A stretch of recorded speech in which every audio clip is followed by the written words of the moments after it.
2024, the next major election in the United States, might not be on everyone's mind, but it certainly is on yours. Is this technology going to have the kind of impact that maybe social media has had on previous elections? And how can you guarantee there won't be those kind of problems because of ChatGPT? We don't know is the honest answer. We're monitoring very closely. And again, we can take it back. We can turn things off. We can change the rules. Is this a Google killer? Will people say, I'm going to ChatGPT it instead of Google it in the future? I think if you're thinking about this as search, it's sort of the wrong framework. I have no doubt that there will be some things that people used to do on Google that they do in ChatGPT, but I think it's a fundamentally different kind of product. Elon Musk was an early investor in your company. He's since left. He has called out some of the ChatGPT inaccuracies, and he tweeted recently, what we need is truth GPT. Is he right? I think he is right in that we want these systems to tell the truth, but I don't know the full context of that tweet, and I suspect, I don't think I know what it's referring to enough. Do you and he speak anymore? We do. And what does he say to you off the Twitter?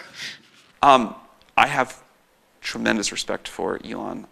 Obviously we have some different opinions about how AI should go, but I think we fundamentally agree on more than we disagree on. What do you think you agree most about? That getting this technology right and figuring out how to navigate the risks is super important to the future of humanity. How will you know if you got it right? One simple way is if most people think they're much better off than they were before we put the technology out into the world, that would be an indication we got it right. You know, a lot of people think science fiction when they think ChatGPT. Can you keep it so that these are truly closed systems that don't become more powerful than we are as human beings, communicate with each other, and plan our destruction? It's so tempting to anthropomorphize ChatGPT, but I think it's important to talk about what it's not as much as what it is. And because deep in our biology we are programmed to respond to someone talking to us.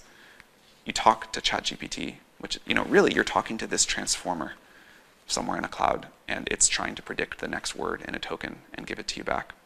But it's so tempting to anthropomorphize that and think that this is like an entity, a sentient being that I'm talking to, and it's gonna go do its own thing and have its own will and plan with others. But it can't? It can't. Could it?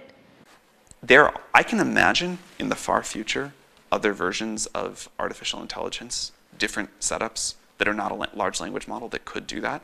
It really took a decade plus of social media being out in the world for us to sort of realize and even characterize some of the real downsides of it.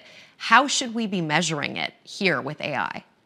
There's a number of new organizations starting, and I expect relatively soon there will be new governmental departments or commissions or groups starting.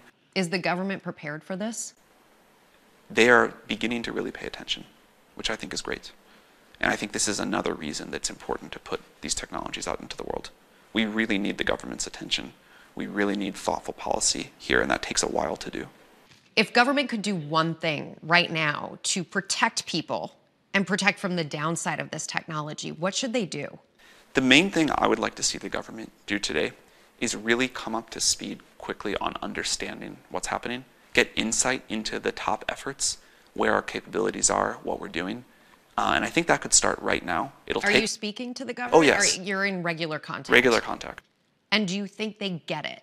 More and more every day.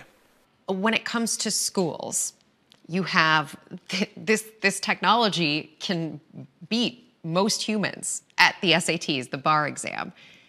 How should schools be integrating this technology in a way that doesn't increase cheating, that doesn't increase laziness among students? Education is going to have to change, but it's happened many other times with technology. When we got the calculator, the way we taught math and what we tested students on, that totally changed. The promise of this technology, one of the ones that I'm most excited about, is the ability to provide individual learning, great individual learning for each student. You're already seeing students using ChatGPT for this in a very primitive way to great success. And as companies take our technology and create dedicated platforms for this kind of learning, I think it will revolutionize education, and I think that kids that are starting the education process today, by the time they graduate from high school, are going to be like smarter and more capable than we can imagine. It's a little better than a TI-85. It's a little better. But it does put a lot of pressure on teachers to read. For example, if they've assigned an essay, 3 of their students use ChatGPT to write that essay, how are they going to figure that out? I've talked to a lot of teachers about this, and it is true that it puts pressure in some ways, but for an overworked teacher to be able to say, hey, go use ChatGPT to learn this concept that you're struggling with and just sort of talk back and forth. One of the new things that we showed yesterday in the GPT-4 launch is using GPT-4 to be a Socratic method educator. Teachers, not all, but many teachers really, really love this. They say it's totally changing the way I teach my students. It's basically the new office hours. Yeah, it's a different thing, but it is a new way to supplement learning for sure.